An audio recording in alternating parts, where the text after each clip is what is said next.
Into the Pit is an incredible game for the Five Nights at Freddy's series. It is filled with lore, Easter eggs, solid gameplay, minigames, puzzles, and some good scares. Let's dive into the ball pit as we explore Into the Pit. Into the Pit is a 10-year anniversary game in the Five Nights at Freddy's series. It is an adaptation of the novel with the same name.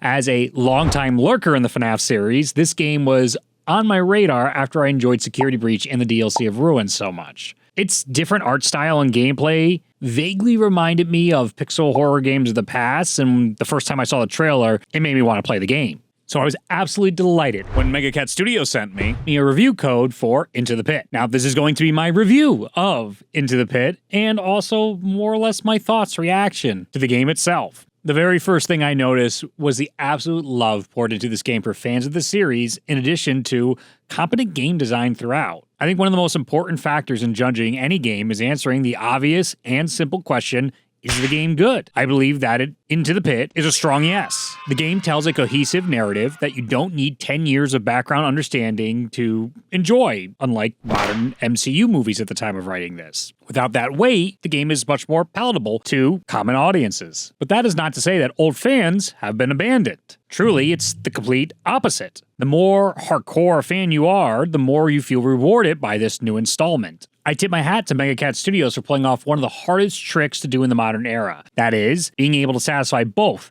the hardcore and casual audiences of a fandom. The game itself can be as short as 20 minutes if you, the player, decide to dip out of the game at the first opportunity. You can, but it can also run for about 3 to 5 hours on a 100% playthrough, depending on how much you read all the lines in game and if you're taking your time. I know I was delighted when I went up to the door and was like, can I just peace out? And then I got an ending immediately. Those type of things really help give player agency and interest to the game. As is tradition with the FNAF games, there are multiple endings which encourage new playthroughs. After beating the game, you, the player, are given access to a customization menu to let you control how aggressive the animatronics are. Yet another feature in this game that lets the most hardcore players get their custom night where they can try to beat the self-imposed near impossible challenge of surviving all the nights and to become the true king of Five Nights at Freddy's. Move over, Markiplier.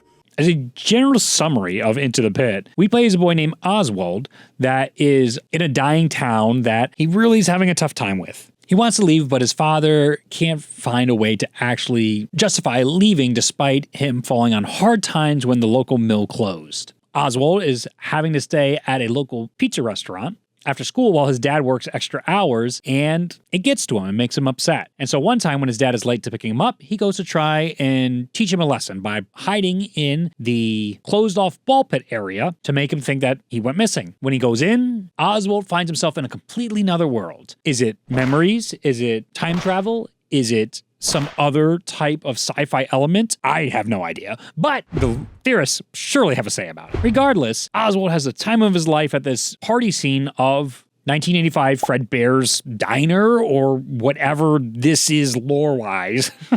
It's the Pizzaplex with the animatronics in their prime. But after having some fun times and making new friends, Oswald and all the kids are attacked by an evil rabbit animatronic. When Oswald flees back into the pit and back to reality, trying to escape all the killer animatronics, he finds his father, who is then pulled into the pit by the pursuing evil rabbit. Oswald pulls his dad back out, but now his dad is possessed by this evil rabbit. And now this is the crux of our game. We are trying to save Oswald's father from this other mirror world, this memory world, this alternate timeline, this time-traveling device. Again, I really don't know what it is, but yeah, I'm going to keep throwing things out there. And we need to survive 5 different days of going into the pit and out of the pit, using mechanics from both different worlds to try and find a way to save kids and our father and get away from the evil animatronic. And while we do it, we unlock all sorts of different implications to the FNAF series timeline. It's fun and it's compelling. Now, I do want to address some of the criticisms that I like to put out there that I've been seeing of the game and what I experienced in my own playthroughs. Honestly, these are more nitpicks because I really don't have any big gripes with the game. The first nitpick here is there are a lot of dialogues that are unskippable while playing through the game. Any players looking to speedrun the game, especially on Nightmare mode, which has permadeath, are subject to replaying the same 4 to 5 minutes to start every single run, and then to have that cut short by one mistake is gonna erode against the goodwill of the player. It's odd that that doesn't seem streamlined when there is an in-game speedrun tracker that encourages players to speedrun their game. The next one is the game isn't really that long on its surface, and if the player ignores all the mini-games, this game will fly towards an ending. I can see players being unsatisfied if they are looking for more security breach kind of content instead of the linear guided narrative Into the Pit is.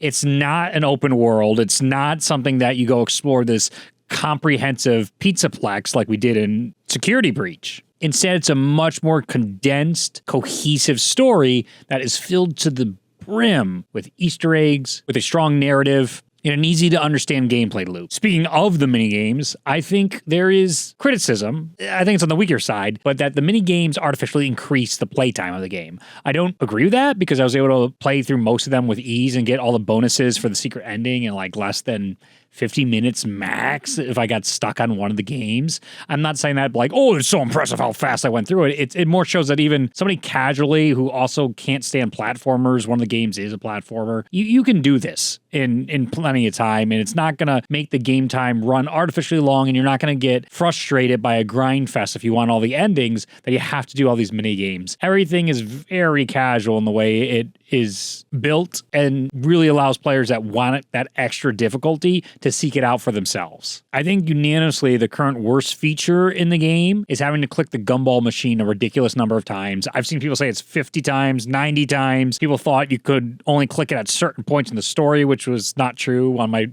immediately went to it to start because I was curious on my playthrough and was able to unlock one of the secret mini games. So it's just a lot. I think it's unnecessary how long it takes. So that's something I think that the developers can reasonably drop and make it much easier for the community, because that's actually a mini game that's required to get the secret endings in the game. One of those things is a really good quality of life thing to be tuned. Now, during my playthrough, I didn't experience any noticeable bugs. I did experience tons of Easter eggs, lore nods, and was pleased to see when I messed around in the game messed back. One of the things I loved seeing was sitting in the dark too long caused the main character to start like hallucinating what's going on in his room. I love seeing like the eyes all of a sudden turn into like masks and the characters and the things that have been haunting him, which also fills in the characterization of Oswald as he's going crazy dealing with this mind-bending journey into the pit. In addition, calling 911 or your mom in other parts of the game rewards the player with dialogue or even secret mini games. So it's nice to feel that kind of creativity and agency. That's the kind of fun you put into a video game that makes video games worth playing. I believe it's what keeps players coming back, always hoping to find, oh, maybe there's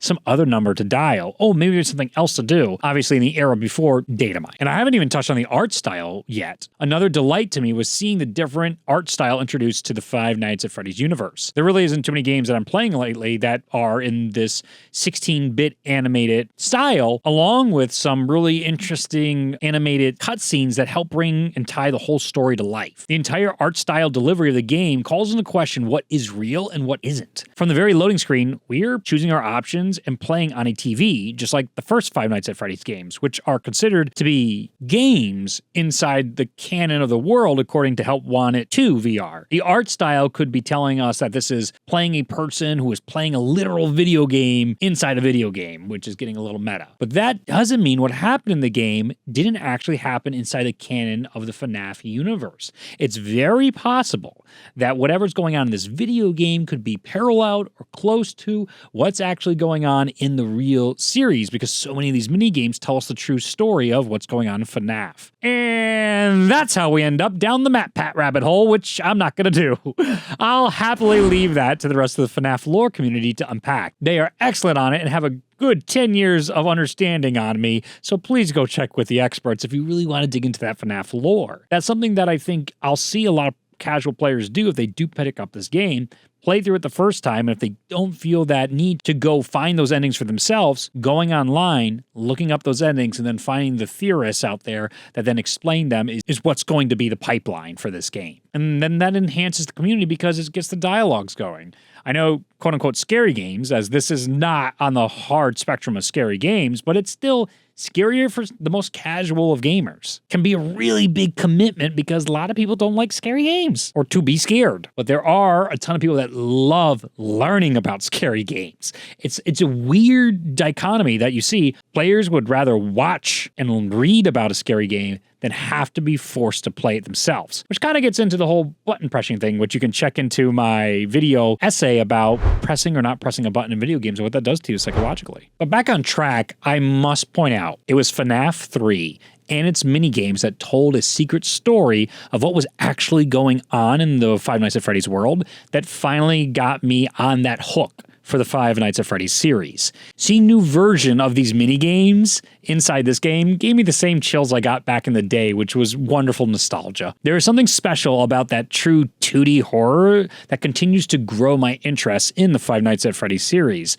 The subtle storytelling that an enthusiastic community tries to decipher through these very ambiguous and horror suspense-filled mini games, or maybe radios or sound files or books and so forth, really have a soft spot in my heart. Now, I point all this out to show you how many decisions Into the Pit has made have different meanings to different players, and it really tackles that idea of an iceberg-like game. It delivers on the promises it makes to both the casual and hardcore fans of both gameplay and lore. It doesn't threaten to take up your life like an Elden Ring game would, but maybe too short for players looking to put tens of hours into this game, but not hundreds of hours. And if they have no interest in the gameplay loop challenge of avoiding the animatronics on custom nights, you're not going to get a lot of distance out of this game. Overall, Into the Pit is a spectacular success.